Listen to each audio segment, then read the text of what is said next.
Hello everybody, it's me Lin here, and today I'm going to talk about how to make smart decisions more easily. 1. What is decision fatigue and how does the video explain its effect on our cognitive energy?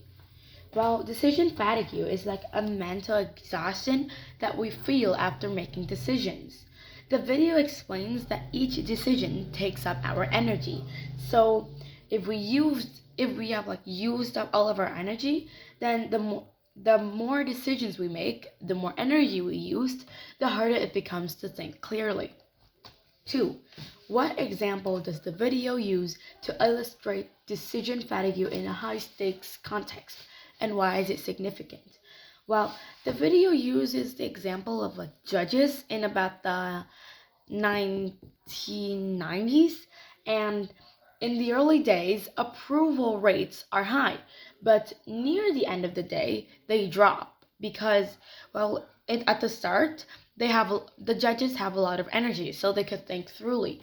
But in the evening, it's actually harder to actually think, showing that decision fatigue could influence even life-changing decisions.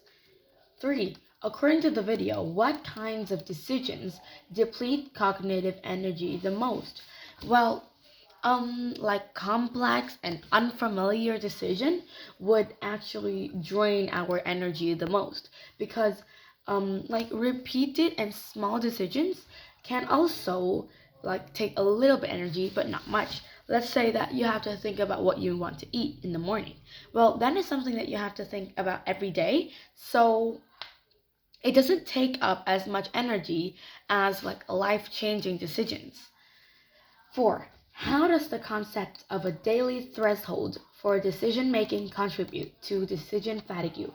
Well, the daily threshold means we only have a certain mental capacity for decision makings each day. And once we've passed that limit, we will start feeling exhausted and it will be harder to actually make decisions.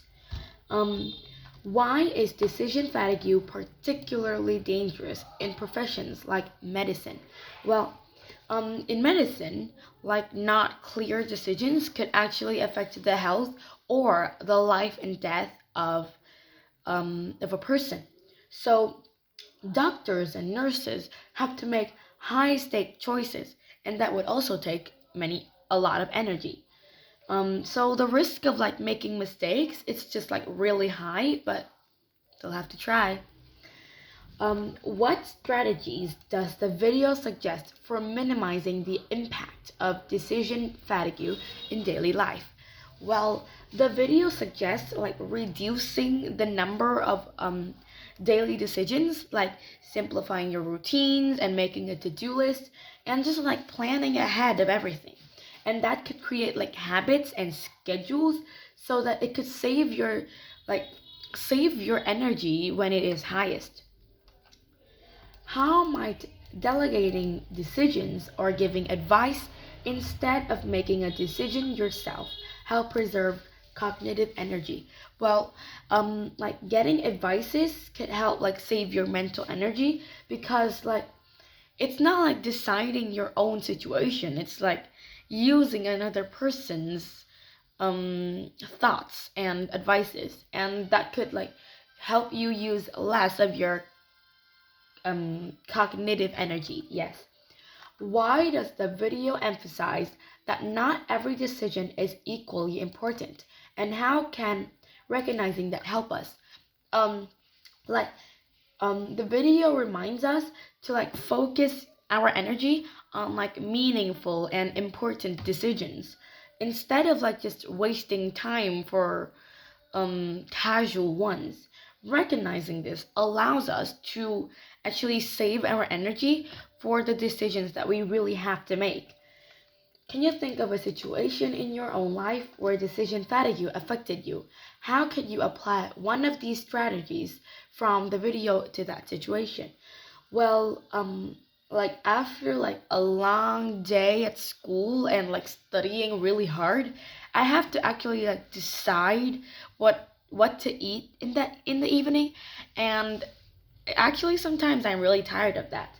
So I could prepare my to-do list, or maybe make a schedule, or maybe plan the food for the next day in the evening of the last one. So I think that could help me save energy. Do you agree with the video's advice on managing decision fatigue? Are there any drawbacks or limitations to these strategies? Well, the strategies are really helpful to our daily life, but not everybody have um, the power to actually reduce their decision making.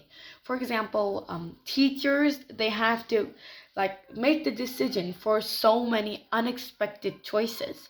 So some strategies require planning, but that could be a little bit hard for busy people. Okay, thanks for listening, and I'll see you in the next video. Bye.